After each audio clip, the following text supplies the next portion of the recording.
Hello everyone! So ayan, may niluto ako merienda na palitaw. So isi-share ko sa inyo kung paano ko siya ginawa. So syempre, kailangan natin ng glutinous rice.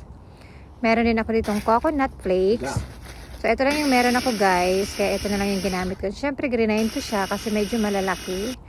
And then dito sa paglagay ng tubig sa ating glutinous rice, wala siyang exact measurement. So tansya-tansya lang to guys. So yan, haluin lang natin. Pakunti-kunti ilagay natin yung tubig.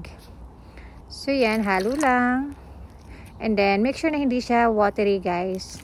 So then magpapakulo tayo ng tubig. And naglagay din ako ng konting salt. And then kailangan nating bilog-bilugin yung glutinous rice at i-flatten. Pag kumulo na yung tubig, ilagay na natin ang glutinous rice. So yan, pag lumitaw na siya, ayan, luto na ang ating palitaw.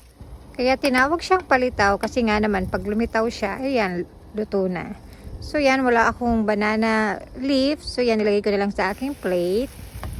So mas masarap sana kung mayroong dahon ng saging kasi nakakadagdag ng aroma, yung bango ba. Ayan, meron akong toasted sesame seeds. And then inilagay ko na yung coconut flakes. So ang gagawin ko lang dyan guys is medyo pa-brown ko lang siyang konti. And nag-add na rin ako ng sugar.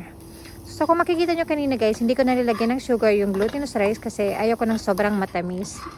So yan, okay na ang ating pang-topping. So eto na ang homemade palitaw na ginawa kong merienda. Hope you guys like it and will try this. So simple lang and easy to make. Thank you all!